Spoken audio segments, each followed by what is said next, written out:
ಬ್ರಾಹ್ಮಣ ಅಭಿವೃದ್ಧಿ ಮಂಡಳಿಯ ಅಧ್ಯಕ್ಷರಾದ ಎಚ್.ಎಸ್. ಸಚ್ಚಿದಾನಂದ ಮೂರ್ತಿಯವರು ಇವತ್ತು ನಮ್ಮ ಜೊತೆಗಿದ್ದಾರೆ. ರಾಜ್ಯದಲ್ಲಿ ಈ ಅಭಿವೃದ್ಧಿ ಮಂಡಳಿ ನಡೆಸುವಂಥ ಕಾರ್ಯಚಟುವಟಿಕೆಗಳ ಬಗ್ಗೆ ಮತ್ತು ಆರ್ಥಿಕವಾಗಿ, ಶೈಕ್ಷಣಿಕವಾಗಿ, ಸಾಮಾಜಿಕವಾಗಿ ಹಿಂದುಳಿದಂಥ ವಿಪ್ರ ಸಮುದಾಯವನ್ನು ಮುಖ್ಯ ವಾಹಿನಿಗೆ ಕರೆದುಕೊಂಡು ಬಂದು ಅವರನ್ನು ಆಮೂಲಾಗ್ರವಾಗಿ ಅಭಿವೃದ್ಧಿಯ ಹೊಸ ಶಕೆಯತ್ತ ಕೊಂಡೊಯ್ಯುವಂಥ ಒಂದು ದೊಡ್ಡ ಪ್ರಯತ್ನವನ್ನು ಮಂಡಳಿ ಇವತ್ತು ಮಾಡ್ತಾ ಇದೆ. ಸಚ್ಚಿದಾನಂದ ಮೂರ್ತಿಯವರು ಅಧ್ಯಕ್ಷರಾದ ನಂತರ ಬಹಳ ಕ್ರಿಯಾಶೀಲರಾಗಿ ಈ ಮಂಡಳಿಗೆ ಒಂದು ಹೊಸ ಸ್ಪರ್ಶವನ್ನು ಕೊಟ್ಟು ಇಡೀ ರಾಜ್ಯಾದ್ಯಂತ ಪ್ರವಾಸ ಮಾಡ್ತಾ ಇದ್ದಾರೆ. ಇವತ್ತು ನಮ್ಮ ಕೇಳುಗರ ಜೊತೆ ಮಾತಾಡಲಿಕ್ಕಿದ್ದಾರೆ. ನಮಸ್ಕಾರ ಸಚ್ಚಿದಾನಂದ ಮೂರ್ತಿಯವರೇ. ನಮಸ್ಕಾರ. ನಮಸ್ಕಾರ ಸರಿ. ಬಹಳ ಪ್ರಮುಖವಾಗಿರ್ತಕ್ಕಂಥ ಒಂದು ಮಂಡಳಿ, ಯಾಕೆಂದರೆ ಒಂದು ಸಮುದಾಯದ ಅಭಿವೃದ್ಧಿ ಅಂದರೆ ಪ್ರಗತಿಯಲ್ಲಿ ಅವರ ಕೊಡುಗೆ ಮತ್ತು ಪಾಲುದಾರಿಕೆಯ ಸಹಭಾಗಿತ್ವ ಇರುತ್ತದೆ ಅಂತ. ಈಗ ಈ ಮಂಡಳಿಯ ರಚನೆಯ ಅಗತ್ಯ ಏನಿತ್ತು ಮತ್ತು ಅದರ ಉದ್ದೇಶ ಏನು? ಮುಖ್ಯವಾಗಿ ಹಿಂದಿನ ಸರ್ಕಾರ ಬಹುದಿನಗಳ ಬೇಡಿಕೆ ಮತ್ತು ಹಿಂದಿನ ಸರ್ಕಾರ ಕರ್ನಾಟಕ ರಾಜ್ಯ ಬ್ರಾಹ್ಮಣರ ಅಭಿವೃದ್ಧಿ ಮಂಡಳಿ ಅಂತಕ್ಕಂಥದ್ದು ಒಂದು ರಚನೆಯನ್ನು ಮಾಡಿದ್ರು. ಇದು ಬಹಳ ದಿನಗಳ ಬೇಡಿಕೆ ನಮ್ಮದಿತ್ತು. ನಿಜ. ಯಡಿಯೂರಪ್ಪನವರು ಸರ್ಕಾರ ಬಂದ ಮೇಲೆ ಇದಕ್ಕೆ ನನ್ನನ್ನು ಅಧ್ಯಕ್ಷರಾಗಿ 2020 ಜನವರಿ 6ನೇ ತಾರೀಕು ಚಾರ್ಜನ್ನು ತಗೊಂಡೆ. ನನಗೆ ಈ ಮಂಡಳಿಯನ್ನು ಕೊಟ್ಟಂಥ ಸಂದರ್ಭದಲ್ಲಿ ನಾನು ಅಂದ್ಕೊಂಡಿದ್ದೆ ಬ್ರಾಹ್ಮಣರು ಬಹಳ ಮುಂದುವರೆದವರು, ಬ್ರಾಹ್ಮಣರು ಎಲ್ಲರೂ ಬಹಳ ಬುದ್ಧಿವಂತರಿದ್ದಾರೆ ಅಂತಕ್ಕಂಥ ಚಿಂತನೆ ನನಗೂ ಇತ್ತು. ನಾನು ಅಧ್ಯಕ್ಷನಾದ ನಂತರ ಒಂದಿಷ್ಟು ಯೋಜನೆಗಳ ಮಾಡ್ಕೋಬೇಕು ಅಂತೇಳಿ ಒಂದು ಸಭೆಯನ್ನು ಕರೆದು ಅದಾದ ನಂತರ ಇಡೀ ಕರ್ನಾಟಕ ರಾಜ್ಯ ಪ್ರವಾಸ ಮಾಡುವಂಥ ಸಂದರ್ಭದಲ್ಲಿ ನನಗೆ ಗೋಚರ ಆಗಿರ್ತಕ್ಕಂಥ, ನನಗೆ ಮನವರಿಕೆ ಆಗಿರ್ತಕ್ಕಂಥದ್ದು ಇವತ್ತು ಸಹಿತ ಹಿಂದೆ ಯಾವ ರೀತಿ ಪುಸ್ತಕದಲ್ಲಿ ಬರುತ್ತಿದ್ರು ಒಂದು ಊರಿನಲ್ಲಿ ಬಡಬ್ರಾಹ್ಮಣ ಇದ್ದ ಅಂತ, ಅದಕ್ಕಿಂತಲೂ ಸಹಿತ ಬಡಬ್ರಾಹ್ಮಣರು ಇದ್ದಾರೆ. ಸರ್ಕಾರ ಆರ್ಥಿಕವಾಗಿ ಹಿಂದುಳಿರ್ತಕ್ಕಂಥ ಎಲ್ಲರಿಗೂ ಸಹಿತ ಸರ್ಕಾರದ ಎಲ್ಲ ಸವಲತ್ತುಗಳು ಸಿಗಬೇಕು ಅಂತಕ್ಕಂಥ ಹಿನ್ನೆಲೆಯಲ್ಲಿ ಏನೋ ಒಂದು ಈ ಮಂಡಳಿಯನ್ನು ಮಾಡಿದ್ದಾರೆ. ಈ ಮಂಡಳಿಯ ಮುಖಾಂತರ ನಾನು ಆರ್ಥಿಕವಾಗಿ ಹಿಂದುಳಿತಕ್ಕಂಥ ಬ್ರಾಹ್ಮಣರಿಗೆ ಒಂದಿಷ್ಟು ಯೋಜನೆಗಳು ಮಾಡಬೇಕು ಅನ್ನೋ ಹಿನ್ನೆಲೆಯಲ್ಲಿ ಒಂದಿಷ್ಟು ಯೋಜನೆಗಳು ಮಾಡಿದ್ದೇವೆ. ಮೊದಲಿಗೆ ನನಗೆ ಗೋಚರ ಆಗಿರ್ತಕ್ಕಂಥದ್ದು ಸ್ವತಂತ್ರ ಬಂದು 73 ವರ್ಷ ಆಯಿತು. ಇಲ್ಲಿಯ ತನಕ ನಮಗೆ ಜಾತಿ ಮತ್ತು ಆದಾಯ ಪ್ರಮಾಣ ಪತ್ರ ಕೊಡ್ತಲೇ ಇರಲಿಲ್ಲ. ಹಿಂದೆ ಕೊಡ್ತಾ ಇದ್ರು, ಅದು ಹೋಯಿತು. ಅದಾದ ನಂತರ ಎಲ್ಲ ಅನೇಕ ಸಂದರ್ಭಗಳಲ್ಲಿ ನಾವು ಕೇಳಿದ್ದೇವೆ ನಮಗೂ ಒಂದು ಆದಾಯ ಸರ್ಟಿಫಿಕೇಟ್ ಕೊಡಿ ಅಂತ. ನಾನು ಅಧ್ಯಕ್ಷನಾದ ಮೇಲೆ ಒಂದಿಷ್ಟು ಯೋಜನೆಗಳು ತಂದ ಮೇಲೆ ಅದಕ್ಕೆ ಮಾನದಂಡ ಏನಿರಬೇಕು ಅಂತ ಆದಾಗ, ಜಾತಿ ಮತ್ತು ಆದಾಯ ಪ್ರಮಾಣ ಪತ್ರ ಬೇಕು ಅಂದಾಗ ಕರ್ನಾಟಕ ಸರ್ಕಾರದವರು ಕೊಡಲ್ಲ ಅಂತ ಆದಮೇಲೆ ಅದನ್ನು ತರಬೇಕು ಅಂತಕ್ಕಂಥ ವಿಶೇಷವಾಗಿ 2019ರಲ್ಲಿ ನರೇಂದ್ರ ಮೋದಿ ಲೋಕಸಭೆಯಲ್ಲಿ ಏನು ಮೇಲ್ವರ್ಗದವ್ರಿಗೂ ಸಹಿತ ಆರ್ಥಿಕವಾಗಿ ಹಿಂದುಳಿತಕ್ಕಂಥ 10% ಎಕನಾಮಿಕಲಿ ವೀಕ್ ಸೆಕ್ಷನ್ ಅಂತಕ್ಕಂಥ ಏನು ತಂದಿದ್ರು, 8 ಲಕ್ಷಕ್ಕಿಂತ ಆದಾಯ ಕಮ್ಮಿ ಇರ್ತಕ್ಕಂಥ, ಅದನ್ನೂ ಸಹಿತ ಕರ್ನಾಟಕ ಸರ್ಕಾರ ತರಬೇಕು. ಅದನ್ನೇ ಬ್ರಾಹ್ಮಣರ ಮಂಡಳಿಯಲ್ಲಿ ತರ್ತಕ್ಕಂಥ ಯೋಜನೆಗಳಿಗೆ ಮಾನದಂಡವಾಗಿ ಉಪಯೋಗಿಸ್ಕೋಬೇಕು ಅಂತಕ್ಕಂಥದ್ದನ್ನು ಕೇಳಿದಂಥ ಸಂದರ್ಭದಲ್ಲಿ 24/6/2021 ಕರ್ನಾಟಕದ ಅಂದಿನ ಯಡಿಯೂರಪ್ಪನವರ ನೇತೃತ್ವದ ಸರ್ಕಾರ ಕಂದಾಯ ಮಂತ್ರಿಗಳಾಗಿರ್ತಕ್ಕಂಥ ಆರ್ ಅಶೋಕ್ ಅವರು ನಮಗೆ ಜಾತಿ ಮತ್ತು ಆದಾಯ ಪ್ರಮಾಣ ಪತ್ರವನ್ನು ಕೊಡುವಂಥದ್ದು ಘೋಷಣೆ ಮಾಡಿ, ಆ ಆದಾಯ ಮತ್ತು ಜಾತಿ ಪ್ರಮಾಣ ಪತ್ರವು ಇಟ್ಕೊಂಡು ಒಂದಿಷ್ಟು ಯೋಜನೆಗಳನ್ನು ಈಗಾಗಲೇ ನಾನು ಮಾಡಿದ್ದೇನೆ. ಅಂದರೆ ಒಂದು ಯಶಸ್ಸಿನ ಹೆಜ್ಜೆ ಇದು. ಅದು ಸುಮಾರು 17 ಯೋಜನೆಗಳನ್ನು ಮಾಡಿ ಈಗಾಗಲೇ 13 ಯೋಜನೆಗಳಿಗೆ ನಾನು ಸರ್ಕಾರದಿಂದ ಅನುಮತಿಯನ್ನು ಪಡೆದು ಈಗಾಗಲೇ 4 ಯೋಜನೆಗಳನ್ನು ಲೋಕಾರ್ಪಣೆಯನ್ನು ಮಾಡಿದ್ದೇನೆ. ಮೊದಲಿಗೆ ನಾನು ಬ್ರಾಹ್ಮಣರು ಮಕ್ಕಳು ಬಹಳ ಬುದ್ಧಿವಂತರಿದ್ದಾರೆ ಮತ್ತು ಬಹಳ ಕಡು ಬಡದಲ್ಲಿದ್ದಾರೆ, ಅವರಿಗೆ ಒಳ್ಳೆಯ ಎಜುಕೇಷನ್ ಕೊಡಬೇಕು ಅಂತಕ್ಕಂಥ ಹಿನ್ನೆಲೆಯಲ್ಲಿ ನನ್ನ ಮನಸ್ಸನ್ನಿಸ್ತು. ಕಡೇ ಪಕ್ಷ ಒಂದು 50ರಿಂದ 100 ಜನಗಳಿಗೆ ನಮ್ಮ ಕರ್ನಾಟಕದಲ್ಲಿ ಬ್ರಾಹ್ಮಣರ ವಿದ್ಯಾವಂತ ಮಕ್ಕಳಿಗೆ IAS IPS ಮಾಡಬೇಕು ಅಂತಕ್ಕಂಥ ಯೋಜನೆ ಇಟ್ಕೊಂಡು ಸುಮಾರು 600 ಜನ ಅಭ್ಯರ್ಥಿಗಳನ್ನು ಕರೆದು ಅದರೊಳಗೆ 300 ಜನನ ಸೆಲೆಕ್ಟ್ ಮಾಡಿ, ಆ 300 ಜನರೊಳಗೆ economically weak and higher education marks highest ಇರತಕ್ಕಂಥವ್ರಿಗೆ ನಾನು ಸುಮಾರು 161 ಜನ ವಿದ್ಯಾರ್ಥಿಗಳನ್ನು ಸೆಲೆಕ್ಟ್ ಮಾಡಿ ಡೆಲ್ಲಿನಲ್ಲಿರ್ತಕ್ಕಂಥ ಸಂಕಲ್ಪ ಅಂತಕ್ಕಂಥ ಇನ್ಸ್ಟಿಟ್ಯೂಟ್ನೊಡೆ ಒಡಂಬಡಿಕೆ ಮಾಡಿಕೊಂಡು 161 ಜನಕ್ಕೆ ಆನ್ಲೈನ್ ಮುಖಾಂತರ ಸುಮಾರು 9 ತಿಂಗಳಿಂದ IAS IPS ತರಬೇತಿ ಕೊಡುವಂಥ ಕೆಲಸವನ್ನು ಮಾಡಿದ್ದೀವಿ. ಇದಕ್ಕೆ ಕೇಂದ್ರ ಎಲ್ಲಿ? ಇದಕ್ಕೆ ಆನ್ಲೈನ್ ಮುಖಾಂತರ ಡೆಲ್ಲಿ, ಬೆಂಗಳೂರು. ಇದಕ್ಕೆ ಚಾಣಕ್ಯ ಆಡಳಿತ ತರಬೇತಿ ಯೋಜನೆ ಅಂತಕ್ಕಂಥ ಹೆಸರನ್ನು ಇಟ್ಟಿದ್ದೇನೆ. ಈಗಾಗಲೇ ನನಗೆ ಸಂಕಲ್ಪದ ಪ್ರಿನ್ಸಿಪಾಲು, ಸಂಕಲ್ಪದ ಅಧಿಕಾರಿಗಳು ನನಗೆ ಲೆಟರ್ ಬರೆದಿದ್ದಾರೆ. ಕರ್ನಾಟಕ ರಾಜ್ಯ ಬ್ರಾಹ್ಮಣರ ಅಭಿವೃದ್ಧಿ ಮಂಡಳಿಯ 161 ವಿದ್ಯಾರ್ಥಿಗಳಲ್ಲಿ ಈ ಬಾರಿ ಕನಿಷ್ಠ ಪಕ್ಷ 34ರಿಂದ 37 ಜನ IAS ಪರೀಕ್ಷೆ ಪಾಸ್ ಆಗುವಂತೆ ವಿದ್ಯಾರ್ಥಿಗಳಿದ್ದಾರೆ ಅಂತಕ್ಕಂಥದ್ದಿದ್ದಾರೆ. ಇದು ಹೆಮ್ಮೆಯ ವಿಷಯ. ಎರಡನೇದು ವಿಶ್ವಾಮಿತ್ರ ಪ್ರತಿಭಾ ಪುರಸ್ಕಾರ ಅಂತಕ್ಕಂಥದ್ದು. SSLCನಲ್ಲಿ ಹೈಯೆಸ್ಟ್ ಮಾರ್ಕ್ಸ್ ತೆಗೆದಕ್ಕಂಥ ಜಿಲ್ಲೆಗೆ 3 ಜನ ವಿದ್ಯಾರ್ಥಿಗಳು ಅನ್ನೋ ಥರ ಎಜುಕೇಷನ್ ಪ್ರಕಾರ 36 ಜಿಲ್ಲೆಗಳು ಬರುತ್ತೆ, 99 ಜನ ಬರ್ತಾರೆ ಅಂತಕ್ಕಂಥ ಯೋಜನೆ ಇಟ್ಕೊಂಡೆ. ಆದರೆ ಹೈಯೆಸ್ಟ್ ಮಾರ್ಕ್ಸ್ ತೆಗೆದಿರ್ತಕ್ಕಂಥ ಸುಮಾರು ಜನ 180 ಜನ ವಿದ್ಯಾರ್ಥಿಗಳು ಬಂದರು. ಅವರಿಗೆ ಮೊದಲನೇ ಬಹುಮಾನ 15,000 ರೂಪಾಯಿ, ಎರಡನೇ ಬಹುಮಾನ 10,000 ರೂಪಾಯಿ, ಮೂರನೇ ಬಹುಮಾನ 5,000 ರೂಪಾಯಿ ಮತ್ತು ಬೆಳ್ಳಿಯ ಪದಕ ಮತ್ತು ಸರ್ಟಿಫಿಕೇಟು, ಕನ್ನಡ ನಿಘಂಟನ್ನು ಕೊಡುವಂಥದ್ದನ್ನು ಈಗಾಗಲೇ ನಾವು ಮಾಡಿದ್ದೇವೆ. ಅದಕ್ಕೆ ವಿಶ್ವಾಮಿತ್ರ ಪ್ರತಿಭಾ ಪುರಸ್ಕಾರ ಅಂತಕ್ಕಂಥ ಹೆಸರಿಟ್ಟಿದ್ದೇವೆ. ಅದಾದ ನಂತರ ಬ್ರಾಹ್ಮಣರಿಗೆ ಸಂಸ್ಕಾರ ಇರಬೇಕು, ಎಲ್ಲರೂ ಸಹಿತ ಮನೆಯಲ್ಲಿ ಪೂಜೆಯನ್ನು ಮಾಡಬೇಕು, ಎಲ್ಲರೂ ಸಹಿತ ಕನಿಷ್ಠ ಪಕ್ಷ ಒಂದು 100 ಗಾಯತ್ರಿ ಮಂತ್ರ ಮಾಡಬೇಕು, ಸಂಧ್ಯಾ ವಂದನೆ ಮಾಡಬೇಕು ಅಂತಕ್ಕಂಥ ಹಿನ್ನೆಲೆಯಲ್ಲಿ ನಾನೇ ಸುಮಾರು 85 ಕೇಂದ್ರಗಳಲ್ಲಿ 2,850 ಜನ ಮಕ್ಕಳಿಗಳಿಗೆ 8 ವರ್ಷದಿಂದ 80 ವರ್ಷ ಮಕ್ಕಳಿಗಳಿಗೆ ಮನೆಯಲ್ಲಿ ದೇವ್ರ ಪೂಜೆ ಮಾಡುವಂಥದ್ದು, ಸಂಧ್ಯಾ ವಂದನೆ ಮಾಡುವಂಥ 15 ದಿನದ ಶಿಬಿರವನ್ನು ಈಗಾಗಲೇ ಮಾಡಿದ್ದೇನೆ. 2,850 ಯಾರ್ಯಾರು ಕಲ್ತಿದ್ದಾರೆ ಅವರಿಗೆಲ್ಲ ಒಂದು ಸರ್ಟಿಫಿಕೇಟ್ ಕೊಡುವಂಥ ಕೆಲಸವನ್ನು ಮಾಡಿದ್ದೇವೆ. ಎಲ್ಲರಿಗೂ ಸಹಿತ ಸಮಸ್ತ ಬ್ರಾಹ್ಮಣರಿಗೂ ಸಹಿತ ಸಂಧ್ಯಾ ವಂದನೆ ಬುಕ್ಕು ನಮ್ಮ ಮಂಡಳಿಯಿಂದ ಅಂದರೆ ಕರ್ನಾಟಕ ಸರ್ಕಾರದಿಂದ ಮುದ್ರಣ ಮಾಡಿ ಕೊಟ್ಟಿದ್ದೇವೆ. ಮತ್ತೊಂದು ಸಾಂದೀಪಿನಿ ಶಿಕ್ಷಣ ವೇತನ ಅಂತಕ್ಕಂಥದ್ದನ್ನು ಮಾಡಿ ಸುಮಾರು 15 ಕೋಟಿಯಷ್ಟು ಹಣವನ್ನು ತೆಗೆದಿಟ್ಟು PUCಯಿಂದ ಮೇಲ್ಪಟ್ಟಂಥವರಿಗೆ ನಾವು ಅವ್ರಿಗೊಂದು ಫೀಸನ್ನು ಕೊಡಬೇಕು ಅಥವಾ ಮೇಂಟೆನೆನ್ಸ್ ಕೊಡಬೇಕು ಅಂತ ಯೋಚನೆಯನ್ನು ಮಾಡಿ ಜನವರಿ 19ನೇ ತಾರೀಕಿನಿಂದ ಏಪ್ರಿಲ್ 30ನೇ ತಾರೀಕಿನ ತನಕ ಕರ್ನಾಟಕ ರಾಜ್ಯಾದ್ಯಂತ ಎಲ್ಲ ಮಕ್ಕಳುಗಳ ಆನ್ಲೈನ್ ಮುಖಾಂತರ ಅಪ್ಲಿಕೇಶನ್ ಕರೆದಿದ್ವಿ. ನಮಗೆ 1,206 ಅಪ್ಲಿಕೇಶನ್ಗಳು ಬಂದಿತ್ತು. ನಮಗೆ ಅದಕ್ಕೆ ಮಾನದಂಡ EWS ಎಕನಾಮಿಕಲಿ ವೀಕ್ ಸೆಕ್ಷನ್ ಇರ್ತಕ್ಕಂಥದ್ದು. ನಮಗೆ ಬೇಕಾಗಿರ್ತಕ್ಕಂಥ ಹಿಂದಿನ ಮಾಸ್ ಕಾರ್ಡು ಆ ಶಾಲೆದೆಲ್ಲ ಬೇಕಾಗಿತ್ತು. ನಾವು ಭಾಳ ಅವೇರ್ನೆಸ್ ಕ್ರಿಯೇಟ್ ಮಾಡಿದ್ವಿ. ನಮಗೆ 9,206 ಅಪ್ಲಿಕೇಶನ್ಗಳು ಬಂತು. ನಾನು ಅದಕ್ಕೆ ನಾವೆಲ್ಲರೂ ಯೋಜನೆಯನ್ನು ಮಾಡಿ ಈ ಬಾರಿ ಯಾರು ಹಾಕಿದರೆ ಯಾರಿಗೂ ಸಹಿತ ನಿರಾಶಿತರಾಗಬಾರ್ದು, ಅವ್ರಿಗೆಲ್ರಿಗೂ ಸಹಿತ ನಾವು ನಮ್ಮ ಮಂಡಳಿಯಿಂದ ಮೇಂಟೆನೆನ್ಸ್ ಕೊಡಬೇಕು ಅಂತ 15,000 ರೂಪಾಯಿಯಷ್ಟು ಹಣವನ್ನು ಎಲ್ಲ ವಿದ್ಯಾರ್ಥಿಗಳಿಗೆ ಹಾಕಬೇಕು ಅಂಥೇಳಿ ಈಗಾಗಲೇ ಒಂದು 14.5 ಕೋಟಿಯಷ್ಟು ಹಣ ಆಗಿದೆ. ಅದು ಪ್ರಾರಂಭ ಆಗಿದೆ. ಬರ್ತಕ್ಕಂಥ 25ನೇ ತಾರೀಕೊಳಗೆ ಎಲ್ಲ ಮಕ್ಕಳ ಅಕೌಂಟಿಗೆ ಅದು ಹೋಗ್ತದೆ. ಇದಕ್ಕೆ ಸಾಂದೀಪಿನಿ ಶಿಕ್ಷಣ ವೇತನ ಅಂತಕ್ಕಂಥದ್ದನ್ನು ಜಾರಿ ಮಾಡಿದ್ದೇವೆ. ಇನ್ನು 3 ಯೋಜನೆಗಳನ್ನು ಈಗಾಗಲೇ ಅಪ್ರೂವಲ್ ತೊಗೊಂಡಿದ್ವಿ, ಲೋಕಾರ್ಪಣೆ ಮಾಡಬೇಕಾಗಿದೆ. ಯಾವುದೆಲ್ಲ ಈ 3 ಯೋಜನೆ ಅಂತ ಹೇಳಿದ್ರೆ ಪುರುಷೋತ್ತಮ ಸ್ವಯಂ ಉದ್ಯೋಗದಡಿ ಮಹಿಳೆಯರಿಗೆ ಪುರುಷರಿಗೆ ಗುಡಿ ಕೈಕಾರ್ಯ ಮಾಡ್ತಕ್ಕಂಥ, ಮನೆಯಲ್ಲಿ ಸಣ್ಣ ಕೈಕಾರಿಕೆ ಮಾಡ್ತಕ್ಕಂಥ, ಮನೆಯಲ್ಲಿ ಹಪ್ಪಳ ಚಟ್ನಿ ಪುಡಿ, ಹುಳಿ ಪುಡಿ, ಮೆಣಸಿನ ಪುಡಿ ಮಾಡ್ತಕ್ಕಂಥವ್ರಿಗೆ ನಾವು ಕೆನರಾ ಬ್ಯಾಂಕ್ ಜೊತೆ ಒಡಂಬಡಿಕೆ ಮಾಡಿಕೊಂಡು 20,000 ರೂಪಾಯಿಂದ 2 ಲಕ್ಷ ರೂಪಾಯಿ ತನಕ ಲೋನನ್ನು ಕೊಡುವಂಥ ಕೆಲಸವನ್ನು ಮಾಡಬೇಕು ಅಂತಕ್ಕಂಥದ್ದನ್ನು ತಂದಿದ್ದೇವೆ. ಅದು ಸಹಿತ ಅಪ್ರೂವಲ್ ಆಗಿದೆ, ಲೋಕಾರ್ಪಣೆ ಮಾಡೋ ಹಂತದಲ್ಲಿದೆ. ಎರಡನೇದು, ಈ ಬಾರಿ ಸುಮಾರು 250 ಜನ ಹೆಣ್ಣು ಮಕ್ಕಳಿಗೆ, ಬಡತನದಲ್ಲಿರ್ತಕ್ಕಂಥ ಹೆಣ್ಣು ಮಕ್ಕಳ ಮದುವೆಗೆ 25,000 ರೂಪಾಯಿ ಪ್ರೋತ್ಸಾಹ ಹಣವನ್ನು ಕೊಡಬೇಕು ಅಂತಕ್ಕಂಥ ಯೋಜನೆ ತಂದಿದ್ವಿ. ಅದಕ್ಕೆ ನಾವು ಅರುಂಧತಿ ಅಂತಕ್ಕಂಥ ಹೆಸರನ್ನಿಟ್ಟಿದ್ದೇವೆ. ನಮಗೆ ಅರ್ಚಕರು, ಪುರೋಹಿತರು, ಅಡುಗೆ ಭಟ್ರಿಗೆ ಹೆಣ್ಣುಗಳು ಸಿಗ್ತಾ ಇಲ್ಲ. ಹಾಗಾಗಿ ಅವರಿಗೆ ಅರ್ಚಕರು, ಪುರೋಹಿತರು, ಅಡುಗೆ ಭಟ್ರು ಮದುವೆ ಆಗುವಂಥ, ಅಂದರೆ ಸಣ್ಣ ಊರಿನಲ್ಲಿ ಆಂಜನೇಯನ ದೇವಸ್ಥಾನ, ಗಣಪತಿ ದೇವಸ್ಥಾನ ತಲತಲಾಂತರದಿಂದ ಮಾಡ್ಕೊಂಬಂದಿರತಕ್ಕಂಥವ್ರಿಗೆ ಅವ್ರು ಮದುವೆ ಆಗುವಂಥ ವಧುವಿಗೆ 25 ಜನ, ಈ ಬಾರಿ ಪ್ರಾಯೋಜಕ 25 ಜನಕ್ಕೆ ನಾವು 3 ಲಕ್ಷ ರೂಪಾಯಿ ಬಾಂಡ್ ಕೊಡುವಂಥ ಯೋಜನೆಯನ್ನು ತರಬೇಕು ಅಂತಕ್ಕಂಥ ಯೋಜನೆ ತಂದು ಇದಕ್ಕೆ ಮೈತ್ರಿ ಅಂತಕ್ಕಂಥ ಹೆಸರನ್ನು ಇಟ್ಟಿದ್ದೇವೆ. ಇನ್ನೊಂದು ಯೋಜನೆ ತಂದಿದ್ದೇವೆ, ಅನ್ನದಾನ ಯೋಜನೆ ಅಂತ. 5 ಎಕರೆ ಕೃಷಿ ಭೂಮಿಗಿಂತ ಕಮ್ಮಿ ಇರ್ತಕ್ಕಂಥವ್ರಿಗೆ ಬೋರ್ವೆಲ್ ತಗೊಳ್ಳೋದಕ್ಕೆ ವ್ಯವಸ್ಥೆ, ಟ್ರ್ಯಾಕ್ಟರ್ ತೊಗೊಂಡ್ರೆ ಸಬ್ಸಿಡಿ. ಅಕಸ್ಮಾತ್ ಅವ್ರು ಏನಾರು ಹಾಲನ್ನು ಕರೆದು ಜೀವನ ಮಾಡ್ತಾರೆ ಅಥವಾ ಹೈನುಗಾರಿಕೆ ಮಾಡ್ತಾರೆ ಅಂದರೆ ಅವ್ರಿಗೆ ಹಸು ಕೊಡಿಸುವಂಥ ಕೆಲಸವನ್ನು, ಅದರ ಜೊತೆಗೆ ಕೃಷಿಗೆ ಬೇಕಾಗಿರ್ತಕ್ಕಂಥ ಬೇರೆ ಬೇರೆ ವಸ್ತುಗಳು, ಕ್ಲೀನ್ ಮಾಡೋದು, ಕಸ ತೆಗೆಯುವಂಥದ್ದು, ಕೃಷಿ ಪರಿಕ ಅದನ್ನು ಕೊಡಿಸ್ಬೇಕು ಅಂತ ಸರ್ಕಾರ ಅದಕ್ಕೆ ಬಂದಿದೆ. ಸರ್ಕಾರದಿಂದ ಸರ್ಕಾರ 50,000 ರೂಪಾಯಿ ಒಂದು ಕೃಷಿಕದ ಏನಾದ್ರು ತೊಗೊಂಡ್ರೆ 25% ಸರ್ಕಾರ ಕೊಡ್ತದೆ, ಇನ್ನೊಂದು 25% ರೈತ ಹಾಕಬೇಕು, ಇನ್ನುಳಿದಿರ್ತಕ್ಕಂಥ 50% ನಾವು ಕೊಡಬೇಕು ಅಂತಕ್ಕಂಥ ಯೋಜನೆಯನ್ನು ಕಲ್ಪನೆಯನ್ನು ಇಟ್ಕೊಂಡಿದ್ದೀವಿ. ಅಂದರೆ ಕೃಷಿಗೆ ಪ್ರೋತ್ಸಾಹವನ್ನು ಕೊಡಬೇಕು, ದುಡಿದು ತಿನ್ನಬೇಕು ಅನ್ನೋ ಒಂದು ಪ್ರವೃತ್ತಿಯನ್ನು ಬೆಳೆಸಲಿಕ್ಕೆ ಇದನ್ನು ಸಹಿತ ಈಗಾಗಲೇ ಅಪ್ರೂವಲ್ ತಗೊಂಡು ಇದಿಷ್ಟು ಸಹಿತ ಈ ಆದಮೇಲೆ ಸಾಂದೀಪಿನಿ ಶಿಕ್ಷಣ ಯೋಜನೆ ಆದಮೇಲೆ ಇದನ್ನು ಲೋಕಾರ್ಪಣೆಯನ್ನು ಮಾಡಬೇಕು ಅಂತಕ್ಕಂಥದ್ದಿದ್ದೇವೆ. ನಮಗೆ ಕಳೆದ ಬಾರಿ ಭಾಳ ಕಮ್ಮಿ ಕೊಟ್ಟಿದ್ದರು. ಯಡಿಯೂರಪ್ಪನವ್ರನ್ನ ನಾನು 300 ಕೋಟಿಯಷ್ಟು ಹಣವನ್ನು ಕೇಳಿದ್ದೆ. ಎಷ್ಟು?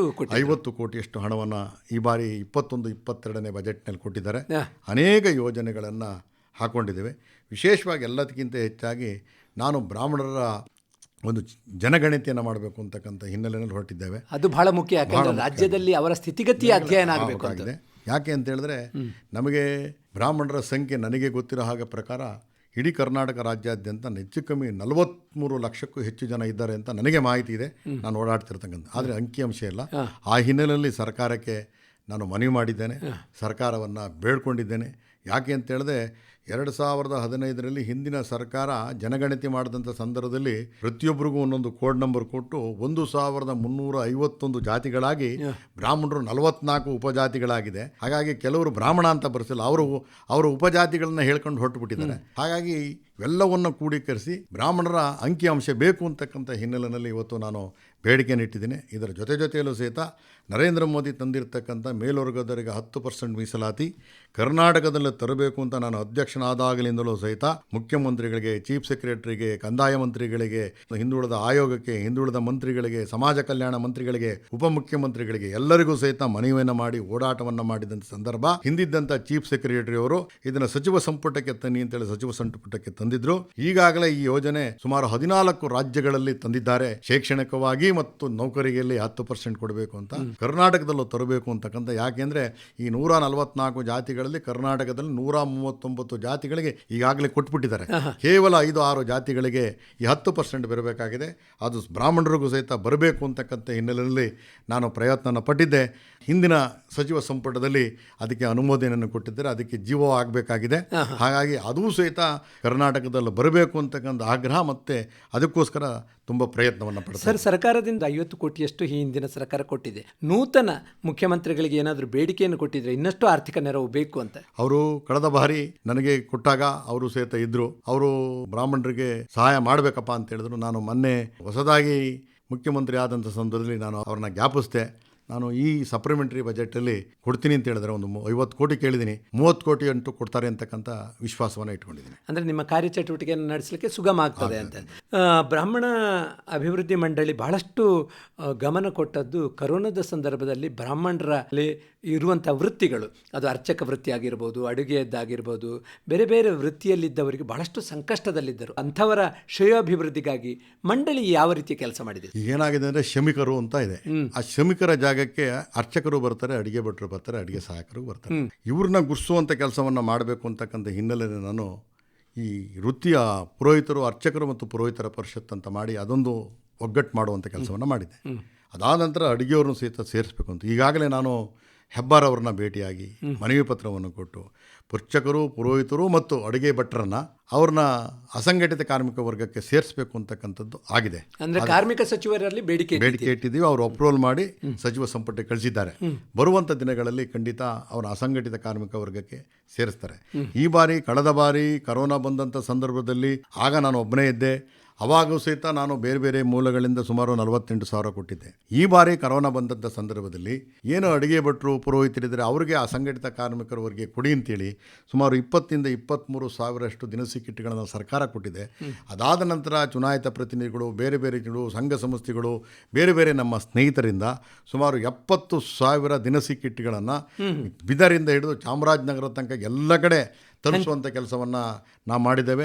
ಪ್ರತಿನಿತ್ಯ ವಾಟ್ಸಾಪ್ಗಳಲ್ಲಿ ಪ್ರತಿನಿತ್ಯ ನಮ್ಮದು ಬರ್ತಾ ಇದೆ. ಜೇವರ್ಗಿನಲ್ಲಿ ಕೊಟ್ಟಿದ್ದೀನಿ, ಗುಲ್ಬರ್ಗಾದಲ್ಲಿ ಕೊಟ್ಟಿದ್ದೀನಿ. ಹಾಗಾಗಿ ಸರ್ಕಾರದ ಜೊತೆ ಕೇಳಿ ಮಾಡಿದ್ದೇವೆ. ಈ ಬಾರಿ ನಾನು ಯಡಿಯೂರಪ್ಪನವರ ಹಿಂದಿನ ಸರ್ಕಾರದಲ್ಲಿ ನಾನು ಮನವಿಯನ್ನು ಕೊಟ್ಟಿದ್ದೆ. ಅರ್ಚಕರು, ಪುರೋಹಿತರು, ಅಡುಗೆ ಭಟ್ರಿಗೆ 3,000 ರೂಪಾಯಿ ಕೊಡಬೇಕು ಅಂತ ಕೊಡ್ತೀನಿ ಅಂತಕ್ಕಂಥ ಮಾತನ್ನು ಹೇಳಿದರು. ಆದರೆ ನಮ್ಮಲ್ಲಿ ಅಂಕಿಅಂಶನೇ ಇರಲಿಲ್ಲ. ಯಾಕೆ ಅಂತ ಹೇಳಿದ್ರೆ ಇವತ್ತು ನಂಗೆ ಅಂಕಿಅಂಶ ಅಂತಂದರೆ ಮುಜರಾಯಿ ದೇವಸ್ಥಾನದಲ್ಲಿ ಕೆಲಸ ಮಾಡ್ತಕ್ಕಂಥ 37,000 ಚಿಲ್ಲರೆ ದೇವಸ್ಥಾನದಲ್ಲಿರ್ತಕ್ಕಂಥ 47,865 ಅರ್ಚಕರು ಬರ್ತಾರೆ, ಆ ಸಹಾಯಕರು ಬರ್ತಾರೆ. ಅವ್ರು ಬಿಟ್ಟರೆ ನಮ್ಮ ಹತ್ರ ಬೇರೆ ಅಂಕಿಅಂಶ ಇಲ್ಲ. ಇವತ್ತು ಏನಾಗಿದೆ ಅಂದರೆ ಸಣ್ಣ ಸಣ್ಣ ದೇವಸ್ಥಾನದಲ್ಲಿ ಪೂಜೆ ಮಾಡ್ತಕ್ಕಂಥ, ಹೊರಗಡೆ ಪೂಜೆ ಮಾಡ್ತಕ್ಕಂಥ, ಬೇರೆಯವರ ಮನೆಗೆ ಪುರೋಹಿತರಿಗೆ ಹೋಗ್ತಕ್ಕಂಥ, ತಿಥಿಗಳಿಗೆ ಹೋಗ್ತಕ್ಕಂಥ, ಮದುವೆ ಮಾಡ್ತಕ್ಕಂಥವ್ರು ಇವ್ರದ್ದೆಲ್ಲವೂ ಸಹಿತ ಅಂಕಿಅಂಶ ಬೇಕಾಗಿದೆ. ಹಾಗಾಗಿ ನಿಮಗೆ ನೋಡ್ತಾ ಹೋದರೆ ತುಂಬ ಜನ ಇರ್ತಾರೆ. ಹಾಗಾಗಿ ನನ್ನ ಕಳೆದ ಬಾರಿ ಹಿಂದಿನ ಸರ್ಕಾರದ ಮುಖ್ಯಮಂತ್ರಿ ಕೇಳಿದ್ರು ಎಷ್ಟು ಜನ ಇರ್ಬೋದು ಅಂತ. ನಾನು ಹೇಳಿದೆ ಒಂದು 70,000 ರಿಂದ 80,000 ಜನ ಅರ್ಚಕರು ಇರ್ಬೋದು ಅಂತ ಹೇಳಿದ್ರೆ ಅಲ್ಲಿ ಹೇಳ್ತಾರೆ ಇಡೀ ಕರ್ನಾಟಕ ರಾಜ್ಯಾದ್ಯಂತ ಸಣ್ಣ ದೇವಸ್ಥಾನದ ಹಿಡಿದು ದೊಡ್ಡ ದೇವಸ್ಥಾನ ತನಕ 3.5-4 ಲಕ್ಷ ಬೇರೆ ಬೇರೆ ದೇವಸ್ಥಾನಗಳು, ಹೊರಗಡೆ ಇರ್ತಕ್ಕಂಥ ದೇವಸ್ಥಾನಗಳಿದೆ. ಅಲ್ಲಿ 1 ರಿಂದ ಹಿಡಿದು 8 ರಿಂದ 10 ಜನ ಅರ್ಚಕರಿದ್ದಾರೆ. ಹಾಗಾಗಿ 9 ರಿಂದ 10 ಲಕ್ಷ ಅರ್ಚಕರಿದ್ದಾರೆ ಅಂತಕ್ಕಂಥ ಮಾಹಿತಿಯನ್ನು ಹೇಳಿದಾಗ ಆ ಎಲ್ಲರನ್ನೂ ಕೂಡಿಸೋ ಹಿನ್ನೆಲೆಯಲ್ಲಿ ಒಂದಿಷ್ಟು ಗಣತಿಯನ್ನು ಮಾಡಬೇಕಾಗಿದೆ, ಅಂಕಿಅಂಶ ಬೇಕಾಗಿದೆ. ಎಲ್ಲದಕ್ಕಿಂತ ಹೆಚ್ಚಾಗಿ ಸರ್ಕಾರ ಏನೇ ಕೊಡಬೇಕಾದ್ರೂ ಅಂಕಿಅಂಶದ ಆಧಾರದ ಮೇಲೆ ಕೊಡ್ತಾರೆ. ಹೌದು, ಧಾರ್ಮಿಕ ದತ್ತಿ ಇಲಾಖೆ ಜೊತೆ ಸೇರಿ ಒಂದು ಜನಗಣತಿಯನ್ನು ಮಾಡಬೇಕಾಗ್ತದೆ ಅಂತ. ಹಾಗಾಗಿ ಆ ನಿಟ್ಟಿನಲ್ಲಿ ನಾನು ಪ್ರಾಮಾಣಿಕವಾಗಿ ಪ್ರಯತ್ನವನ್ನು ಮಾಡ್ತಾ ಇದ್ದೀನಿ. ಸರ್, ಈಗ ಈ ಒಂದು ಮಂಡಳಿ ಕೇವಲ ಅಧ್ಯಕ್ಷರು ಮಾತ್ರ ಅಲ್ಲ, ಇಡೀ ಒಂದು ಟೀಮ್ ಕಟ್ಕೊಂಡು ರಾಜ್ಯಾದ್ಯಂತ ಪ್ರವಾಸ ಮಾಡ್ತಾ ಇದ್ದೀರಿ. ಈ ರಾಜ್ಯವನ್ನು ಗಮನಿಸಿದಾಗ ನಮ್ಮ ಕಲ್ಯಾಣ ಕರ್ನಾಟಕದಲ್ಲಿ ವಿಪ್ರರ ಸ್ಥಿತಿಗತಿ ಹೇಗಿದೆ, ನಿಮಗೆ ಹೇಗೆ ಮನವರಿಕೆ ಮಾಡಿಕೊಂಡಿದ್ದೀರಿ? ಇಲ್ಲಿ ಬಹಳ ಕಷ್ಟದಲ್ಲಿದ್ದಾರೆ. ಇಲ್ಲಿ ವಿಪ್ರರಿಗೆ ಸಿಕ್ಕಾಪಟ್ಟೆ ಜಮೀನಿದೆ. ನಾವು ಅನ್ಕೋತೀವಿ ಬೆಂಗಳೂರಿನಲ್ಲಿ ಬಂದಾಗ ಅನೇಕ ಜನ ನಮ್ಮ ಸ್ನೇಹಿತರೆ ಬೆಂಗಳೂರು ಬಂದಾಗ ಏನು ಮಾಡ್ಕೊಂಡು ವ್ಯವಸಾಯ ಏನು ಅಂದರೆ 50 ಎಕರೆ 100 ಎಕರೆ ಅಂತಾರೆ. ನಾನು 3ನೇ ಬಾರಿ ಗುಲ್ಬರ್ಗಕ್ಕೆ ಬರ್ತಾರೆ ನನ್ನ ಅಧ್ಯಕ್ಷ ಆದಮೇಲೆ. ನೋಡಿದ್ಮೇಲೆ ಭಾಳ ಕಷ್ಟ ಇದೆ, ನೀರಿಗೆ ತೊಂದರೆ ಇದೆ, ಬೆಳೆ ಬೆಳೆಯೋಕ್ಕಾಗಲ್ಲ, ಕರಿ ಭೂಮಿ, ಅಲ್ಲಿ ಜಾಲಿ ಗಿಡಗಳು ಜಾಸ್ತಿ ಬೆಳೀತಾ ಇದೆ, ಭಾಳ ಕಷ್ಟದಲ್ಲಿದ್ದಾರೆ. ಹಾಗಾಗಿ ಆದರೂ ಸಹಿತ ಅವರ ಸ್ವಂತಿಕೆಯನ್ನು ಬಿಡಬಾರ್ದು ಅಂತ ಒಂದಷ್ಟು ಕೃಷಿ ವೃತ್ತಿಯನ್ನು ಮಾಡ್ತಾರೆ, ಒಂದಷ್ಟು ಜನ ಅವರ ಅರ್ಚಕರ ವೃತ್ತಿಯನ್ನು ಮಾಡ್ಕೊಂಡಿದ್ದಾರೆ, ಭಾಳ ಸಂಕಷ್ಟದಲ್ಲಿದ್ದಾರೆ. ವಿಶೇಷವಾಗಿ ಅಡಿಗೆ ಭಟ್ರು ಬೇರೆ ಬೇರೆ ಅಂತೂ ಭಾಳ ಸಂಕಷ್ಟದಲ್ಲಿದ್ದಾರೆ. ಹಾಗೆ ಬ್ರಾಹ್ಮಣರು ಸ್ವಾಭಿಮಾನಿಗಳು, ಯಾರನ್ನೂ ಕೇಳೋಕ್ಕೆ ಹೋಗಲ್ಲ, ಕಷ್ಟವನ್ನು ನುಂಗ್ಕೊಂಡು ಇರ್ತಾರೆ. ಆದರೆ ಇವತ್ತು ಬ್ರಾಹ್ಮಣರ ಪ್ರಾಧಿಕಾರದ ಮುಖಾಂತರ ಇಡೀ ರಾಜ್ಯ ಓಡಾಡುವಂಥ ಸಂದರ್ಭದಲ್ಲಿ ನಮ್ಮೊಂದಿಷ್ಟು ಗೋಚರ ಆಗಿದೆ. ಹಾಗಾಗಿ ಆ ಸರ್ಕಾರದ ಸವಲತ್ತುಗಳು ಸಹಿತ ತರುವಂಥದ್ದು, ಕೊಡಿಸುವಂಥ ಕೆಲಸವನ್ನು ಈಗ ಪ್ರಾರಂಭ ಮಾಡಿದ್ದೇವೆ. ನಮ್ಮ ಬ್ರಾಹ್ಮಣರು ಯಾರೂ ಸಹಿತ ಬೇಡಕ್ಕೆ ಹೋಗಲ್ಲ, ಅದೊಂದು ಸ್ವಾಭಿಮಾನ ಇಟ್ಕೊಂಡು ನಾವು ಬೇಡಕ್ಕೆ ಹೋಗಲ್ಲ. ಆದರೆ ಇವತ್ತು ಅದನ್ನು ಕೇಳಬೇಕು ಅನ್ನತಕ್ಕಂಥ ಮನೋಭಾವ ಮತ್ತು ನಮಗೂ ಸಹಿತ ಒಂದಿಷ್ಟು ಅವೇರ್ನೆಸ್ ಕ್ರಿಯೇಟ್ ಆಗಬೇಕು, ನಾವು ಸಹಿತ ಒಂದಾಗಬೇಕು, ಇವತ್ತಿನ ನಾವು ಸಹಿತ ಒಗ್ಗಟ್ಟಾಗಿರಬೇಕು ಅಂತಕ್ಕಂಥ ಹಿನ್ನೆಲೆಯಲ್ಲಿದ್ದೀವಿ. ಯಾಕೆ ಅಂತ ಹೇಳಿದ್ರೆ ಇವತ್ತು ಎಲ್ರಿಗೂ ಏನು ಹೇಳ್ತಾನೆ ಅಂದರೆ, ಇವರು ಬ್ರಾಹ್ಮಣರು ಬಿಡಪ್ಪ, ಇವರದೇ 2%, ಖಂಡಿತ 2% ಅಲ್ಲ, ಜಾಸ್ತಿ ಇದ್ದೇವೆ. ಯಾಕೆಂದರೆ ನಾವೇನೋ ಅಂಕಿಅಂಶ ನಾವು ಇವತ್ತು ತೋರಿಸ್ತಾ ಇಲ್ಲ. ಮತ್ತು ಇವತ್ತು ಬ್ರಾಹ್ಮಣರು ಸರ್ವೇ ಜನೋ ಸುಖಿನೋ ಭವಂತು ಅಂತ ಹೇಳ್ತಕ್ಕಂಥ ಬ್ರಾಹ್ಮಣ ಸಮುದಾಯ, ವಸುದೈವಂ ಕುಟುಂಬ ಅಂತ ಹೇಳ್ತಕ್ಕಂಥ ಬ್ರಾಹ್ಮಣ ಸಮುದಾಯ, ಬ್ರಾಹ್ಮಣರು ದೇಶಕ್ಕೆ, ರಾಜ್ಯಕ್ಕೆ ಎಲ್ಲದಕ್ಕೂ ಸಹಿತ ಧರ್ಮವನ್ನು ಕಾಯ್ತಾರೆ, ದೇಶವನ್ನು ಕಾಯ್ತಾರೆ, ರಾಷ್ಟ್ರಪ್ರೇಮಿಗಳು ಅಂತಕ್ಕಂಥ ಇರೋವಂಥ ಸಂದರ್ಭದಲ್ಲೂ ಸಹಿತ ಇವತ್ತು ಚಲನಚಿತ್ರಗಳಿರ್ಬೋದು ಅಥವಾ ನಾಟಕಗಳಿರ್ಬೋದು, ಪುಸ್ತಕಗಳಿರ್ಬೋದು, ಅವ್ರಿಗೆ ಹಾಸ್ಯ ವಸ್ತು ಯಾವುದು ಅಂದರೆ ಅರ್ಚಕ ಬ್ರಾಹ್ಮಣನ ತಗೋತಾರೆ. ಹಾಗೆ ನಾವು ಅದನ್ನು ಕೇಳಬೇಕಾಗಿದೆ, ಕೇಳದ ಕಾರಣ ನಾವು ಸಂಘಟನೆ ಆಗಬೇಕಾಗಿದೆ. ಹಾಗೆ ಆ ರೀತಿಯಾದಂಥ ಸಂಘಟನೆಯೂ ಆಗಬೇಕು. ಯಾಕೆಂದರೆ ನಮ್ಮ ಸ್ವಾಭಿಮಾನಕ್ಕೆ ಧಕ್ಕೆ ಬರಬಾರ್ದು. ಇವತ್ತು ಸ್ವಾಭಿಮಾನಕ್ಕೆ ಧಕ್ಕೆ ಬರಬಾರ್ದು. ನಮಗೆ ಗೊತ್ತಿಲ್ಲ, ನಾನು ಪಗುರು ಅಂತ ಚಿತ್ರ ಬಂದಂಥ ಸಂದರ್ಭದಲ್ಲಿ ಹೋರಾಟವನ್ನು ಮಾಡಿ ನಮ್ಮ ಬ್ರಾಹ್ಮಣರ ಬಗ್ಗೆ ಅವೇಳನ ಆಗಿರ್ತಕ್ಕಂಥ 14 ದೃಶ್ಯಗಳು 28 ಕಾವ್ಯಗಳನ್ನು ಕಟ್ ಮಾಡಿಸ್ತೀವಿ. ಆದರೆ ಆ ನಿರ್ದೇಶಕರು, ನಿರ್ಮಾಪಕರು ನನ್ನ ಕಚೇರಿಗೆ ಬಂದು ಅವರೇ ಪ್ರೆಸ್ ಮೀಟ್ ಮಾಡಿ ನಮ್ಮಿಂದ ತಪ್ಪಾಗಿದೆ ಅಂಥೇಳಿ ತೆಗೆದು ಹಾಕುವಂಥ ಕೆಲಸವನ್ನು ಮಾಡೋರು. ಯಾಕೆಂದರೆ ಸಾಮರಸ್ಯವನ್ನು ಹಾಳು ಮಾಡಬಾರ್ದು, ಅವರ ಸಾಮರಸ್ಯ ಇರಬೇಕು ಅಂತಕ್ಕಂಥ ಹಿನ್ನೆಲೆಯಲ್ಲಿ ಇವತ್ತು ಎಲ್ಲವನ್ನು ಮಾಡ್ತಾಯಿದ್ದೀವಿ. ಇವತ್ತು ಸಾಮರಸ್ಯ ಉಳಿಸುವಂಥ ಕೆಲಸವನ್ನು ಇಡೀ ಬ್ರಾಹ್ಮಣ ಸಮುದಾಯ ಮಾಡ್ತಾ ಇದೆ. ಅಂದರೆ ನೀವು ಹೇಳೋದು ಸಾಂಸ್ಕೃತಿಕ ಅಪಚಾರವನ್ನು ಒಂದು ಸಮುದಾಯಕ್ಕೆ ಮಾಡಬಾರ್ದು. ಯಾರದೇ ಆಗಲಿ, ಯಾವುದೇ ಒಂದು ಜಾತಿಗೆ ಅವ್ರದ್ದೇ ಆದಂಥ ಒಂದನ್ನು ಇಟ್ಟುಕೊಂಡಿರ್ತಾರೆ, ಅವ್ರದ್ದೇ ಆದಂಥ ಸಂಸ್ಕೃತಿ, ಅವ್ರದ್ದೇ ಆದಂಥ ವಿಚಾರ ಆಚಾರಗಳನ್ನ ಇಟ್ಕೊಂಡಿರ್ತಾರೆ. ಹಾಗಾಗಿ ನಾವು ಯಾರನ್ನೂ ಸಹಿತ ನಾವು ಬೇಳೆ ತೋರಿಸೋಕೆ ಆದರೆ ಎಲ್ಲರೂ ಒಳ್ಳೆಯರಿರ್ತಾರ ಇರಲ್ಲ, ಎಲ್ಲರೂ ಕೆಟ್ಟರಿರಲ್ಲ. ಯಾರೋ ಒಬ್ಬ ವ್ಯಕ್ತಿ ತಪ್ಪನ್ನು ಮಾಡಿದ್ರೆ ಆ ಸಮುದಾಯದ ಬಗ್ಗೆ ಮಾತಾಡಬೇಡಿ. ಇವತ್ತು ಏನೇ ಆದರೂ ಸಹಿತ ಈ ಜಾತ್ಯತೀತ ರಾಷ್ಟ್ರ, ಜಾತ್ಯತೀತ ಅಂತ ಹೇಳೋ ಸಂದರ್ಭದಲ್ಲಿ ಅನೇಕ ಜಾತಿಗಳು ಎಲ್ಲ ಒಡ್ಡಬಡಿ ಇವತ್ತೆಲ್ಲವೂ ಸಹಿತ ಆಯಾ ಜಾತಿಗಳಿದೆ, ಆಯಾ ಜಾತಿಗಳು ಕೆಲಸ ಮಾಡ್ತಾ ಇರ್ತಕ್ಕಂಥ ಸಂದರ್ಭದಲ್ಲಿ ಕರ್ನಾಟಕ ರಾಜ್ಯ ಬ್ರಾಹ್ಮಣರ ಅಭಿವೃದ್ಧಿ ಮಂಡಳಿ ಅಂತಕ್ಕಂಥ ಮಂಡಳಿಯನ್ನು ರಚನೆ ಮಾಡಿ ಹಿಂದಿನ ಸರ್ಕಾರ ಅಧ್ಯಕ್ಷ ಮಾಡಿದಂತಂದರೆ ಇಡೀ ಕರ್ನಾಟಕ ರಾಜ್ಯಾದ್ಯಂತ 1.5 ವರ್ಷದಲ್ಲಿ ಸುಮಾರು 62ರಿಂದ 68 ಸಾವಿರ ಕಿಲೋಮೀಟರ್ಷ್ಟು ಓಡಾಟವನ್ನು ಮಾಡಿ ಎಲ್ಲ ಜಿಲ್ಲೆಗಳು, ತಾಲೂಕುಗಳನ್ನು ನಾನು ಸಂಪರ್ಕ ಮಾಡಿದ್ದೀನಿ. ಇವತ್ತು ತುಂಬ ಅಧ್ಯಯನವನ್ನು ಮಾಡಿ ಒಂದಿಷ್ಟು ಯೋಜನೆಗಳು ತರಬೇಕಾಗಿದೆ. ಇವತ್ತು ಸಹಿತ ಅನೇಕ ಕಡೆ ಗುರುಕುಲ ಇದೆ, ಇವತ್ತು ಸಹಿತ ವೇದವನ್ನು ಹೇಳ್ಕೊಡ್ತಾ ಇದ್ದಾರೆ, ವೇದವನ್ನು ಕಲಿತಾ ಇದ್ದಾರೆ. ಇವತ್ತು ಕಾಡೊಳಗಡೆ ಹಿಂದೆ ಋಷಿಮುನಿಗಳಾಗಿದ್ದರು, ಆ ರೀತಿ ಇರುವಂಥದ್ದು ನಾನು ಇವತ್ತೆಲ್ಲವನ್ನು ನೋಡ್ತಾ ಇದ್ದೀವಿ. ಇವತ್ತು ಪಾಠವನ್ನು ಹೇಳ್ಕೊಡ್ತಾ ಇದ್ದಾರೆ, ಸಂಸ್ಕೃತವನ್ನು ಹೇಳ್ಕೊಡ್ತಾ ಇದ್ದಾರೆ, ಅವೆಲ್ಲವೂ ಸಹಿತ ಬರಬೇಕು ಅಂತಕ್ಕಂಥ ಹಿನ್ನೆಲೆ ಇದೆ. ಇವತ್ತು ಯಾರು ವೇದವನ್ನು ಹೇಳ್ಕೊಡ್ತಾ ಇದ್ದರೆ ಅವ್ರಿಗೆ 8 ವರ್ಷ 10 ವರ್ಷ ಆದರೆ ಆ 10 ವರ್ಷ ಆದರೆ ಎಷ್ಟನೇ ಕ್ಲಾಸಲ್ಲಿ ಇರ್ತಾನೆ ಅಂತ ಆ ಕ್ಲಾಸಿಗೆ ಸೇರಿಸುವಂಥದ್ದು ಆಗಬೇಕಾಗಿದೆ. ಯಾಕೆ ಅಂತಂದರೆ ವೇದ ಅಂತಂದರೆ ಅದು ಜ್ಞಾನ ಅಂತ. ವೇದ ಅಂದರೆ ಜ್ಞಾನವನ್ನು ಕೊಡ್ತಕ್ಕಂಥದ್ದು ಇವತ್ತು ನಡೀತಾ ಇದೆ. ಅದೆಲ್ಲವೂ ಸಹಿತ ನನ್ನ ಮನವರಿಕೆ ಆಗಿದೆ. ಇವೆಲ್ಲವನ್ನು ಕೂಡೀಕರಿಸಿ ಬ್ರಾಹ್ಮಣರಿಗೆ ಸಿಗಬೇಕಾದಂಥ ಎಲ್ಲ ಸವಲತ್ತುಗಳ ಜೊತೆಗೆ ಸ್ವಾಭಿಮಾನಿಯಾಗಿ ಬದುಕಬೇಕು ಅನ್ನೋ ಹಿನ್ನೆಲೆಯಲ್ಲಿ ಈ ಒಂದು ಕರ್ನಾಟಕ ರಾಜ್ಯ ಬ್ರಾಹ್ಮಣರ ಮಂಡಳಿಯ ಅಧ್ಯಕ್ಷನಾಗಿ ಕಳೆದ 1.5 ವರ್ಷದಿಂದ ಇಡೀ ಓಡಾಟವನ್ನು. ಎಷ್ಟು ಮಂದಿ ಸದಸ್ಯರು ನಿಮ್ಮ ಜೊತೆ ಇದ್ದಾರೆ? ನಮಗೆ ಜೊತೆ 10 ಜನ ನಮಗೆ ಸರ್ಕಾರ ನೇಮಕ ಮಾಡಿದೆ. 8 ಜನರನ್ನ ವಿಶೇಷ ಆಹ್ವಾನಿತರು ಅಂತ ಮಾಡ್ಕೊಂಡಿದೆ. 18 ಜನ ಮತ್ತು ನಮ್ಮ ಸರ್ಕಾರದ ಆಡಳಿತದಿಂದ 5 ಜನ ಸರ್ಕಾರದ ನೇಮಕತಾರೆ. ಒಟ್ಟು 23 ಜನ ಸರ್, ನಿಮ್ಮ ಸ್ವಲ್ಪ ಹಿನ್ನೆಲೆ ಹೇಳಿ. ಯಾವ ಊರು ನಿಮ್ಮದು, ಮತ್ತು ಈ ಒಂದು ಸಾಮಾಜಿಕ ಚಟುವಟಿಕೆ ಹೇಗೆ ಬಂದ್ರಿ ಅಂತ? ನನ್ನ ಸ್ವಂತ ಊರು ಹಳೇಬೀಡು. ನಾನು ಎಜುಕೇಷನ್ ಮುಗಿಸಿದ ತಕ್ಷಣ SLC ಮಾಡಿ ITI ಮಾಡಿದ ತಕ್ಷಣ ನಾನು 77 ಬೆಂಗಳೂರಿಗೆ ಕೆಲಸವನ್ನು ಆರಿಸಿ ಬಂದೆ. ನಾನು ಬಾಲ್ಯದಿಂದ ಸ್ವಯಂ ಸೇವಕು. ಬೆಂಗಳೂರಿಗೆ ಬಂದು ಆಂಧ್ರ ಸ್ಟೀಲ್ನಲ್ಲಿ ಕೆಲಸಕ್ಕೆ ಸೇರಿದೆ. ಅದಾದ ನಂತರ ಕ್ಯಾಪ್ ಸ್ಟೀಲು, ಬರೋಕಾ ಸ್ಟೀಲು ಈ ರೀತಿ ಕಾರ್ಮಿಕ ಚಟುವಟಿಕೆಗಳಲ್ಲಿ ಭಾಗಿಯಾಗಿ ಕಾರ್ಮಿಕ ಮುಖಂಡನಾದೆ. 2012ರಲ್ಲಿ 6 ತಿಂಗಳ ಕಾಲ QNX ಚೇರ್ಮನ್ ಆಗಿದ್ದೆ.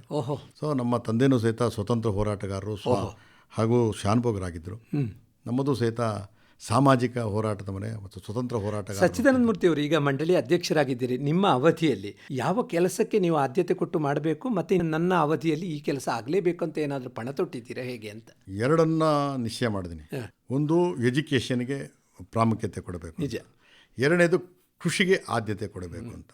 ಮೂರನೇದು, ಎಲ್ಲ ಕಡೆ ಇವತ್ತು ವಸತಿ ಯೋಜನೆಯಡಿ ಮನೆಗಳ ನಿರ್ಮಾಣ ಆಗ್ತಾಯಿದೆ, ಸೈಟ್ಗಳ ನಿರ್ಮಾಣ ಆಗ್ತಾಯಿದೆ. ನಾನು ಪ್ರತಿಯೊಂದು ಜಿಲ್ಲೆಯಲ್ಲಿ ಅಥವಾ ತಾಲೂಕಿನಲ್ಲಿ ವಸತಿ ಯೋಜನೆ ಅಡಿಯಲ್ಲಿ ಕಡೆ ಪಕ್ಷ 50 ಜನ 20 ಜನ ನಮ್ಮ ಆರ್ಥಿಕವಾಗಿ ಹಿಂದುಳಿದಿರ್ತಕ್ಕಂಥ ಬ್ರಾಹ್ಮಣರಿಗೆ ಸೈಟು ಮನೆಗಳನ್ನು ಕೊಡಿಸ್ಬೇಕು ಅಂತಕ್ಕಂಥ ಈಗಾಗಲೇ ಸಂಕಲ್ಪವನ್ನು ಮಾಡಿದ್ದೇನೆ. ಅಂದರೆ ವಸತಿ ರಹಿತ ಸಮಸ್ಯೆಯನ್ನು ನೀಗಿಸಬೇಕು ಅಂತಕ್ಕಂಥ ಹಿನ್ನೆಲೆಯಲ್ಲಿ ಇವತ್ತು ಬೆಂಗಳೂರಿನಲ್ಲಿ ವಸತಿ ಯೋಜನೆ ಅಡಿಯಲ್ಲಿ 1 ಲಕ್ಷ ಮನೆ, ಮುಖ್ಯಮಂತ್ರಿಯ 1 ಲಕ್ಷ ಮನೆ ಯೋಜನೆ ಬಂದಿದೆ. ಅದರೊಳಗಡೆ ಯಲಹಂಕದ ಶಾಸಕರಾಗಿರ್ತಕ್ಕಂಥ ವಿಶ್ವನಾಥ್ ಅವರು ಅವ್ರ ಕ್ಷೇತ್ರದಲ್ಲಿ 10,000 ಮನೆಗಳು ನಿರ್ಮಾಣ ಆಗ್ತದೆ. ಅದರೊಳಗೆ ಅವ್ರ ಕ್ಷೇತ್ರದವರಿಗೆ 5,000 ಮನೆಗಳು ಕೊಡುವಂಥ ಕೆಲಸ ನೋಡಿ. ಆ 5,000ದಲ್ಲಿ 1,000 ನಮಗೆ ಕೊಡಬೇಕು ಅಂತಕ್ಕಂಥ ಬೇಡಿಕೆಯನ್ನು ಇಟ್ಟಿದ್ದೇನೆ. ಸಕಾರಾತ್ಮಕ ಹೊಂದಿಸಿ ಆನ್ಲೈನ್ ಮುಖಾಂತರ ಇವತ್ತು ಅಪ್ಲಿಕೇಶನ್ಗಳ ಅಂದರೆ ಎಲ್ಲ ಜಿಲ್ಲೆಗಳಲ್ಲಿ ಕೂಡ ಈ ಪ್ರಕ್ರಿಯೆ ಆರಂಭ ಆಗಬೇಕು ಅಂತ ಈಗ ಎಲ್ಲ ಕಡೆ ಆಶ್ರಯ ಯೋಜನೆ ಅಡಿಯಲ್ಲಿ ಸೈಟ್ಗಳು ಮಾಡ್ತಾರೆ, ವಸತಿ ಯೋಜನೆಗಳಲ್ಲಿ ಸೈಟ್ಗಳು ಮಾಡ್ತಾ ಇದ್ದಾರೆ. ಹಾಗೆ ಒಂದಿಷ್ಟು ಬೇಡಿಕೆಯನ್ನು ನಾವು ಇಟ್ಟಿದ್ದೇವೆ. ಆದರೆ ನೀವು ವಿಶೇಷ ಅನುದಾನದಲ್ಲಿ ಕೊಡಿ ಅಂತ ಕೇಳ್ತಿಲ್ಲ. ಎಲ್ಲ ಮಾನದಂಡಗಳೇನು ಇಡ್ತಾರೆ ಅದೇ ಇಡಿ. ಆದರೆ ನೀವು ಒಂದು ಸರಿ ಮಾಡಿಬಿಡ್ತೀರಿ. ಇವತ್ತು ಪರಿಸ್ಥಿತಿ ಏನಂದರೆ ಎಲ್ಲರಿಗೂ ಸಹಿತ BPL ಕಾರ್ಡ್ ಇರಬೇಕು ಅಂತ. BPL ಕಾರ್ಡ್ ಯಾರತ್ತೂ ಇಲ್ಲ. ಅದಕ್ಕಿಂತಲೂ ಬಡೊಬ್ಬರು ಬ್ರಾಹ್ಮಣರಿದ್ದಾರೆ, ಆದರೆ BPL ಕಾರ್ಡ್ ಇವತ್ತು ಮಾಡಿಸ್ಕೊಂಡಿಲ್ಲ.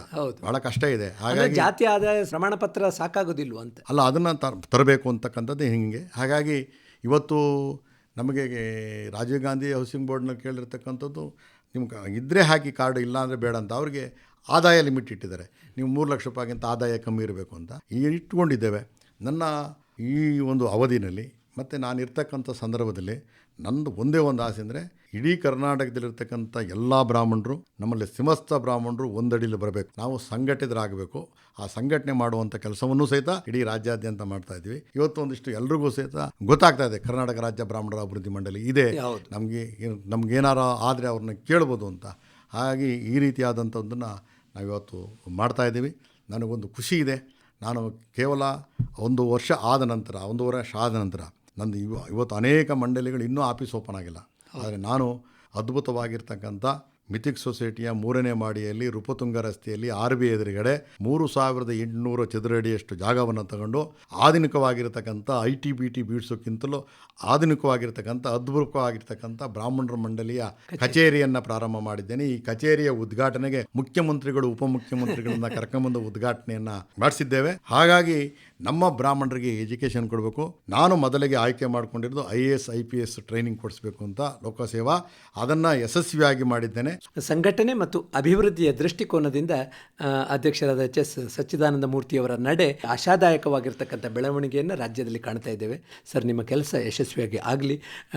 ಯೋಜನೆ ಅನುಷ್ಠಾನಗೊಂಡು ಬ್ರಾಹ್ಮಣ ಸಮುದಾಯ ಕೂಡ ಈ ರಾಜ್ಯ ಕಟ್ಟುವಲ್ಲಿ, ರಾಷ್ಟ್ರ ಕಟ್ಟುವಲ್ಲಿ ಕೈ ಜೋಡಿಸಲಿ ಅಂತ ಆಶಿಸ್ತಾ, ಇಷ್ಟು ಹೊತ್ತಿನ ತನಕ ಆಕಾಶವಾಣಿಯ ಕೇಳುಗರ ಜೊತೆ ಮಾತಾಡಿದ್ದಕ್ಕಾಗಿ ನಿಮಗೆ ಹೃತ್ಪೂರ್ವಕ ವಂದನೆಗಳು. ಧನ್ಯವಾದ. ನಮಸ್ಕಾರ.